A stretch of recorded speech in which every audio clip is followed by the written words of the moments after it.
बेटा सबको नमस्ते, गुड इवनिंग। देखो आज का जो हमारा टॉपिक है वो है डायलेक्ट्रिक कांस्टेंट से रिलेटेड। कूलम्ब्स लॉ में कैपेसिटर में जो डायलेक्ट्रिक कांस्टेंट के क्वेश्चंस आते हैं ना, उससे रिलेटेड कॉन्सेप्ट्स आज हम स्टडी करने वाले हैं। मैं पहले कूलम्ब्स लॉ में डायलेक्ट्रिक कांस्टेंट से रिलेटेड जो अच्छे क्वेश्चन बनते हैं उनको डिस्कस करूंगा, ठीक है। तो उसमें मैं वेरिएबल डायलेक्ट्रिक कांस्टेंट के बारे में आपको एक मेथड, एक कंसेप्ट समझाऊंगा आज। वेरिएबल डायलेक्ट्रिक कांस्टेंट हो तो चार्जेस के बीच में फोर्स कैसे निकालते हैं, ये वाला पॉइंट आज हमने इस लेक्चर में डिस्कस करना है। बहुत ही इंपॉर्टेंट है जेई के लिए, आपका भाई निट के लिए बहुत इंपॉर्टेंट टॉपिक है, ध्यान से सुनना। और मैं आपको बहुत कम टाइम में बहुत बड़े बड़े क्वेश्चन सोल्व करने का तरीका समझाऊंगा आज। अगर आपने मेरे को फॉलो कर लिया तो वेरिएबल डायलेक्ट्रिक कांस्टेंट के सारे क्वेश्चंस आप सोल्व कर पाएंगे। और यही कंसेप्ट फिर आप केवल वेरिएबल डायलेक्ट्रिक कांस्टेंट पर नहीं, वेरिएबल रेजिस्टिविटी पर लगा सकते हो।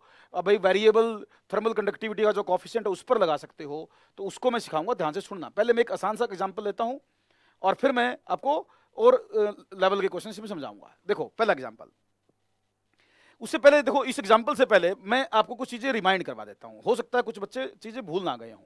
देखो आपने ये पढ़ा हुआ है, जैसे दो चार्जेज हैं, दो चार्जेज हैं। अगर ये दो चार्ज Q1 Q2 वैक्यूम के अंदर रखे जाएं, वैक्यूम के अंदर, तो इनके बीच में ये फोर्स होता है 1/4πε0 Q1 Q2 by R square. ये डिस्टेंस R मान रहा हूं मैं, ये वैक्यूम के अंदर इनके बीच में ये फोर्स होता है। फिर एक क्वेश्चन आता है इसी से रिलेटेड कि भाई अगर यही दो चार्ज एक मीडियम के अंदर रख दिए जाएं, एक मीडियम के अंदर ये दो चार्ज रख दिए जाएं, जिस मीडियम का डायलेक्ट्रिक कांस्टेंट K है, डायलेक्ट्रिक कांस्टेंट K है, तो इन दोनों चार्जेस में मीडियम के अंदर अगर हम सेम फोर्स लगाना चाहते हैं, सेम फोर्स लगाना चाहते हैं, तो for same force R dash की वैल्यू आपसे पूछी जाती है, आर डैश कितना होना चाहिए फॉर सेम फोर्स। शायद आपको पता हो आर डैश की value for same force medium के अंदर और वैक्यूम के अंदर सेम फोर्स की वैल्यू थी R/K √K। ये रिलेशन था। जो फोर्स वैक्यूम में लगा वही अगर मीडियम में रखना चाहते हैं, लगाना चाहते हैं, तो ये डिस्टेंस के बीच में रिलेशन था। R वैक्यूम वाला डिस्टेंस था, R डैश मीडियम वाला था। तो यहां से मैं इन डिस्टेंसेस को रिलेट कर सकता हूं। अगर मैं वैक्यूम वाला डिस्टेंस निकालना चाहूं, वैक्यूम वाला डिस्टेंस, तो वो बनेगा भाई R dash √K, R dash √K। K dielectric constant है। तो ये चीजें हमें पहले पता होंगी, तो ध्यान रखना। मैं मान के चलूंगा कि आपने इतना सब कुछ पढ़ रखा है कि मीडियम के अंदर कितना फोर्स, वैक्यूम के अंदर कितना फोर्स, सेम फोर्स के लिए क्या डिस्टेंस में रिलेशन होना चाहिए, ये हम चीजें पढ़ चुके हैं। अब इसके आगे वाली बात मैं आपको बता रहा हूं, वो ध्यान से सुनना भाई, बहुत इंपॉर्टेंट है, बहुत ही ज्यादा इंपॉर्टेंट है। आपने देखा ही नहीं होगा इस तरह का क्वेश्चन। तो अब देखो ये जो मैंने एग्जाम्पल ले रखा है, इसमें क्या कर रखा है मैंने ये कहा भाई दो चार्जेस हैं, इनके बीच का आर डिस्टेंस है, और मैंने इनके बीच में ना एक स्लैब रख दी है, टी थिकनेस की स्लैब रख दी, जिसका डायलेक्ट्रिक कांस्टेंट है K। टी थिकनेस से बीच में कहीं एक स्लैब रख दी, या मीडियम बोलो, वैक्यूम के अलावा कोई दूसरा मीडियम होगा। ये आपसे ये पूछ रहा है कि भाई अगर ये स्लैब रख दी जाए तो अब बताओ इन चार्जेस पर कितना फोर्स लगेगा। अब इन चार्जेस पे फोर्स कितना लगेगा। अगर देखो पूरे में वैक्यूम होता तो भी आंसर निकाल लेते, पूरे में मीडियम होता तो भी हम आंसर निकाल लेते, लेकिन क्या है, यहां स्लैब है, यहां और साइड में वैक्यूम है। अब कुछ पोर्शन में तो अलग मीडियम हो गया और कुछ पोर्शन में वैक्यूम हो गया, फिर हमसे पूछ रहा बताओ वो फोर्स कितना लगेगा। तो थोड़ा सा अच्छे लेवल का क्वेश्चन इससे बन जाता है। तो इसको सोल्व करने का एक सिंपल सा मेथड है, कंसेप्चुअल। इसका तरीका ये है, आप क्या करो, देखो पहले ये बताओ ये वाला डिस्टेंस और ये वाला, ये दोनों डिस्टेंस मिलकर कितने हैं, ये और ये मिलके मेरे ख्याल से तो R - T है, R - T है, ये दोनों, ये इनकी बात कर रहा हूं। तो इसका तरीका ये है, आप क्या करोगे, इन दोनों चार्जेस को आप ऐसा मान लो जैसे कि इनके बीच का जो डिस्टेंस है ना, हम क्या करेंगे, इनका जो डिस्टेंस है वो इक्विवेलेंट डिस्टेंस से रिप्लेस कर देंगे, इक्विवेलेंट डिस्टेंस से, वैक्यूम वाला इक्विवेलेंट डिस्टेंस से। इसको देखो, इसका इक्विवेलेंट डिस्टेंस कितना बनेगा, इस पोर्शन का, इस पोर्शन का इक्विवेलेंट डिस्टेंस मेरे ख्याल से तो वैक्यूम में बनेगा, वैक्यूम के अंदर T √K, वैक्यूम के अंदर T का इक्विवेलेंट T √K बनेगा, वैक्यूम के अंदर इसका इक्विवेलेंट T √K बनेगा। तो इसके बेस पर मैं कह सकता हूं ये डिस्टेंस हम मान सकते हैं R - T plus T √K। R - T तो इस साइड वाला, और इसको रिप्लेस कर दो T × √K से। तो ये अब इसको स्लैब की बजाय हम वैक्यूम के द्वारा रिप्लेस कर सकते हैं। अब ऐसा मान सकते हैं जैसे पूरे मीडियम में, पूरे पोर्शन में वैक्यूम हो। अब कोई चक्कर ही नहीं, ये हम डिस्टेंस के तौर पे यूज कर लेंगे और यहां से फोर्स निकाल देंगे भाई। अब तो फोर्स आ गया 1/4 पाई एप्सिलॉन नॉट, और डिस्टेंस के तौर पे ये आ जाएगा, तो Q1 Q2 over R minus T plus T root के और इसका होल स्क्वायर। ये हमारा फोर्स का फार्मूला गया। देखो कितने आसान तरीके से निकाल दिया मैंने। क्या किया मैंने, इसको वैक्यूम से रिप्लेस कर दिया और इसकी थिकनेस के बराबर इक्विवेलेंट डिस्टेंस वैक्यूम वाला ले लिया मैंने। तो इस टी, इसकी अगर थिकनेस टी है तो वैक्यूम के अंदर इसको टी रूट के बराबर माना जा सकता है, और पूरे पोर्शन में वैक्यूम मान के टोटल डिस्टेंस ले लिया और फोर्स निकाल दिया। तो ये हमारा रिक्वायर्ड आंसर बन गया इस पर्टिकुलर क्वेश्चन का। मैं उम्मीद करता हूं समझ में आया होगा। आगे से कोई भी स्लैब वाला पोर्शन आए तो स्लैब को इक्विवेलेंट डिस्टेंस इन वैक्यूम से रिप्लेस कर दो और सीधा कूलम्स लॉ में वैल्यू पुट कर दो, आपका आंसर आ जाएगा। क्लियर। एक छोटा सा इसका एग्जांपल भी लेना चाहो तो एग्जांपल भी ले सकते हैं हम। इसको टी वगैरह के वगैरह की वैल्यू देकर वो भी एग्जांपल भी कंसिडर कर लेते हैं भाई। तो क्योंकि देखो जितने ज्यादा आप कैलकुलेशन करके सोल्व करते हो खुद अपने हाथ से ना, उससे आपको चीजें दिमाग में बैठ जाती हैं। जैसे मैंने एक एग्जांपल यहां लेना है। क्या कह रखा है, ये स्लैब है, इसका डायलेक्ट्रिक कांस्टेंट है 4, इस स्लैब का थिकनेस जो है वो है R/5, स्लैब की थिकनेस R/5 है। ये कहता भाई बताओ इन चार्जेस के बीच में कितना फोर्स लगेगा। तो भाई देखो ये जो फार्मूला अभी मैंने आपको बताया है 1/4 pi epsilon naught Q1 Q2 over R minus T plus T root के इसका होल स्क्वायर, इसमें टी की वैल्यू R/5 भर दो, के की वैल्यू 4 भर दो, आपका आंसर यहां से बन जाएगा। तो ये बन गया भाई 1/4 pi epsilon naught Q1 Q2, लिखते जाना साथ साथ भाई, ये नहीं कि सर ने बता दिया और आपने ध्यान ही नहीं दिया। R माइनस R/5 लिया मैंने थिकनेस को, प्लस R/5 रूट 4 और इसका होल स्क्वायर। अब इसको फर्दर आप सोल्व कर लेंगे, मैं उम्मीद करता हूं कैलकुलेशन आप इस फोर्स की यहां से कर लेंगे, और ये ब्रैकेट जो है प्रॉपर्ली सोल्व कर लो, आपका रिक्वायर्ड आंसर बन जाएगा। तो ये स्लैब वाला इस तरह के कोई क्वेश्चन आ जाए तो बहुत ही अच्छा मेथड मैंने आपको बता दिया है।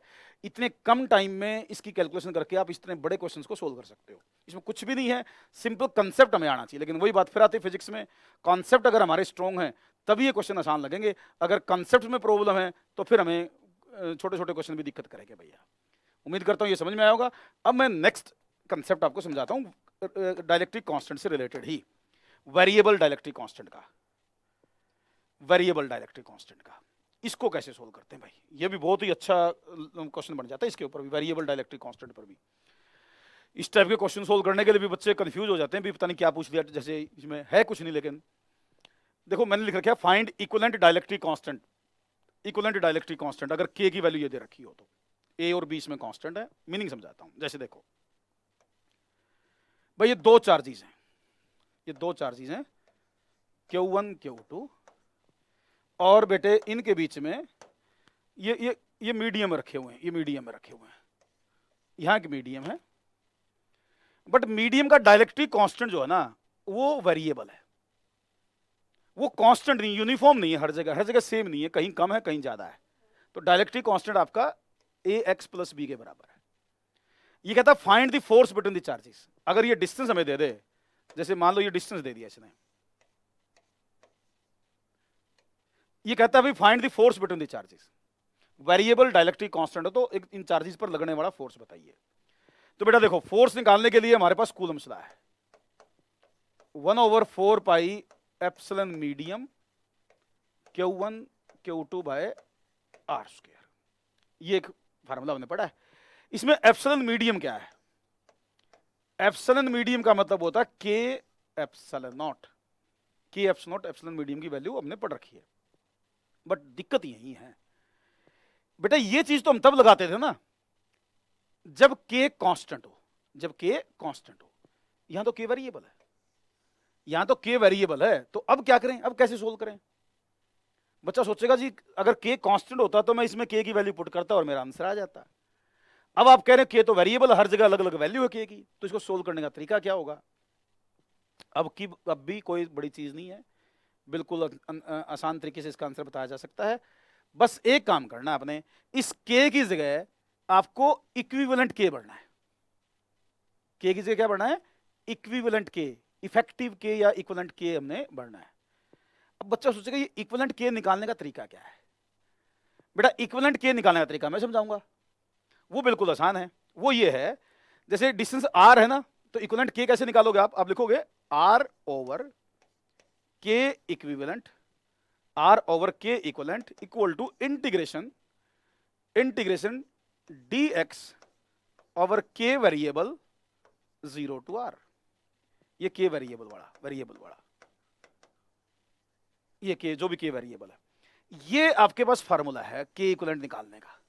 This is the required formula to calculate K equivalent. और अगर ये के इक्विवेलेंट यहां से हम निकाल लेते हैं, वो के इक्विवेलेंट इसमें पुट करके यहां आप फोर्स का फार्मूला बता सकते हैं। तो के इक्विवेलेंट निकालना हमें आना चाहिए। आर क्या है? दोनों चार्जेस के बीच का टोटल डिस्टेंस, जितना भी डिस्टेंस आप कंसीडर कर रहे हो, आर बाई के equivalent integration dx over K variable. के वेरिएबल नीचे लेके उसको इंटीग्रेट करना, कुल मिला के बात ये है।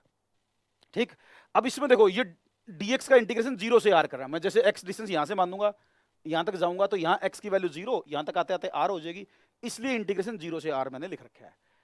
अब बात आएगी इंटीग्रेशन की। अगर आपको इंटीग्रेशन आता है तो ये क्वेश्चन कुछ भी नहीं है। ठीक, तो k की वैल्यू दे रखी है, मैं वैल्यू पुट करके इसको इंटीग्रेट कर देता हूं। एक बार इसको मिटा लूं मैं, दोबारा से मैं इसको लिख दूंगा, फिर मैं बता दूंगा आंसर कैसे निकालते हैं। तो मैं इसको इंटीग्रेशन को समझा देता हूं एक बार, भाई इंटीग्रेशन कैसे करने हैं। ठीक, देखो बेटा, मेरे पास है R over K equivalent is equal to integration dx over K A X, not K A X plus B 0 to R. अब इसका इंटीग्रेशन लॉग की टर्म में आएगा। नॉन मेडिकल वालों को तो कोई प्रॉब्लम ही नहीं है, मेडिकल वालों को भी हमने सिखा रखा है इंटीग्रेशन कैसे करते हैं लॉग की टर्म में। तो इसका इंटीग्रेशन आएगा log ax plus B limit 0 to R. अच्छा, डिवाइड बाय ए भी आएगा, डिवाइड बाय ए। इंटीग्रेशन इसका log ax plus B divide by A, उम्मीद करता हूं पता होगा। इसमें लिमिट भरेंगे फिर हम 1 over A log A R plus B minus log B, ये वैल्यू पुट कर लेंगे। तो यहां से आ गया बेटा R over K equivalent is equal to, यहां पुट करें तो भाई 1 over A log A R plus B over B. क्यों बेटा? और के इक्विवेलेंट क्या बना, फिर यहां से रीअरेंज करके देखो के इक्विवेलेंट क्या बना। के इक्विवेलेंट बना भाई, इसको इधर ले जाऊं, इसको इधर ले जाऊं, आर ए बी ना, ए बी नहीं, बी नहीं, नॉट बी, सॉरी, बी नहीं, बी तो लॉग के अंदर है, बी तो बेटा लॉग के अंदर है। तो R A over log A R plus B over B, ये के इक्विवेलेंट की वैल्यू बनी। और ये अगर के इक्विवेलेंट की वैल्यू बन गई तो अब हम इसको सोल्व करके फोर्स वाले फार्मूले में पुट कर देते हैं भाई। अब फोर्स वाले फार्मूले में देखो, फोर्स वाले फार्मूले में इसका यूज कैसे करना है। जैसे ये हमारे पास फार्मूला बना था F is equal to 1 over 4 pi K equivalent epsilon naught, K equivalent epsilon naught Q1 Q2 by R square. और यहाँ के इक्विवेलेंट जो हमने निकाला वो पुट करना, हमने वो वैल्यू यहाँ पुट कर देना, आपका फोर्स का फार्मूला बन गया। तो ये इस टाइप के क्वेश्चन को सोल्व करने का तरीका है। अगर वेरिएबल के दे रखा हो तो आप इक्विवेलेंट के निकालो और फोर्स के फार्मूले में यहाँ के इक्विवेलेंट पुट करो, आपका रिक्वायर्ड आंसर बन जाएगा। के का कोई भी फंक्शन दे दे, देखो मैंने ये फंक्शन लिया है, कोई और फंक्शन दे सकता है, एक्स का स्क्वायर हो, के एक्स ए एक्स माइनस बी हो, कुछ भी हो, फंक्शन कोई भी हो, हमें कोई मतलब नहीं। हमें के इक्विवेलेंट निकालने का पता होना चाहिए। ये फार्मूला हमें पता है भाई के इक्विवेलेंट निकालते कैसे हैं। अगर ये हमें पता है तो कोई दिक्कत नहीं हमें। अच्छा, आर मैंने लिखा था क्योंकि मेरा डिस्टेंस आर था। अगर डिस्टेंस कुछ और चीज से रिप्रेजेंट करके है तो वो डिस्टेंस यहाँ यूज करोगे, और ये वेरिएबल जो भी के का फंक्शन है वो यहाँ पुट करोगे, आपका वेरिएबल के आएगा, रिक्वायर्ड आंसर बन जाएगा। कितने भी बड़े क्वेश्चन सोल्व कर लो इस पर। ये कैपेसिटर में भी अप्लाई किया जा सकता है। अगर कैपेसिटर की प्लेट्स के बीच में भी वेरिएबल के वाला मीडियम हो ना, इसी तरीके से के इक्विवेलेंट भरना, उसमें कैसे यूज करोगे आप इसको, कैपेसिटर का और बता देता हूँ। कैपेसिटर में यही वेरिएबल के दे रखे हो ना, तो कैपेसिटर में क्या होता है, जैसे ये कैपेसिटी का फार्मूला है, ये फार्मूला होता है कैपेसिटी का। अगर उसमें मीडियम रखा हो तो ये फार्मूला होता है, फिर मीडियम रखा है पूरे पोर्शन में। लेकिन अगर के वेरिएबल हो तो फिर ये फार्मूला है, के वेरिएबल हो तो के equivalent epsilon not a by D. तो जो के इक्विवेलेंट मैंने अभी निकालना सिखाया आपको, वो यहां पुट करो, आंसर निकालो आपका। तो कैपेसिटी का क्वेश्चन भी आपका सोल्व हो जाएगा। ऐसे ही वेरिएबल थर्मल कोएफिशिएंट दे रखा हो, उसका क्वेश्चन सोल्व हो जाएगा। वेरिएबल रजिस्टिविटी वगैरह दे रखा हो, उस तरह के क्वेश्चन में भी अप्लाई कर लेंगे हम इसको रजिस्टेंस में जाके। तो ये सब चीजें आपको यहां आनी चाहिए। क्लियर? उम्मीद करता हूं ये चीज समझ में आई होगी और इसको सीखोगे भी, अप्लाई भी करोगे आप। जैसे मैंने एक एग्जांपल ले रखा है, ये एग्जांपल ले रखा है मैंने। मैं इसका के इक्विवेलेंट निकाल लेता हूं, डिस्टेंस को आर मान के। डिस्टेंस को आर क्या, डिस्टेंस की वैल्यू आर ही ले लेता हूं, चलो डिस्टेंस आर मान के। तो भाई R over K equivalent is equal to integration 1/2x plus 4dx 0 to r। ठीक है बेटा? तो इसका इंटीग्रेशन मैं कर देता हूं यही, log 2x plus 4/2 limit 0 to r। ठीक है बेटा? तो ये बन गया भाई log 1/2 तो बाहर ही निकाल लेता हूं, log 2r plus 4 minus log 4। तो यहां से भाई r over K equivalent is equal to 1/2 log 2r plus 4/4। यहां से के इक्विवेलेंट निकला, आपका आंसर आ गया। उम्मीद करता हूं समझ में आया होगा, आसान है। और ये इसको कंसेप्चुअल मेथड कहेंगे हम, ट्रिक नहीं कहते। मैं फिजिक्स में ट्रिक बहुत कम बोलता हूँ, लिख तो रखा है मैंने 100 ट्रिक, बट 100 ट्रिक की बजाय ना 100 कंसेप्ट 100 मेथड है। ऐसे ही बहुत सारे क्वेश्चंस मैं लेके आने वाला हूँ। मैंने बहुत सारे मतलब अभी वीडियो तैयार कर लिए हैं, मैंने 10-15 वीडियो तैयार कर लिए हैं। इस तरह के बहुत छोटे छोटे मेथड से ना बड़े क्वेश्चन को सोल्व करने का तरीका मैं आपको आने वाले वीडियोस में समझाने वाला हूँ। उम्मीद करता हूँ आपको समझ में आया होगा, आप इसकी प्रैक्टिस भी करेंगे और अच्छे क्वेश्चन को अपने आप सोल्व कर लेंगे। ओके बेटा, बाय बाय, टेक केयर।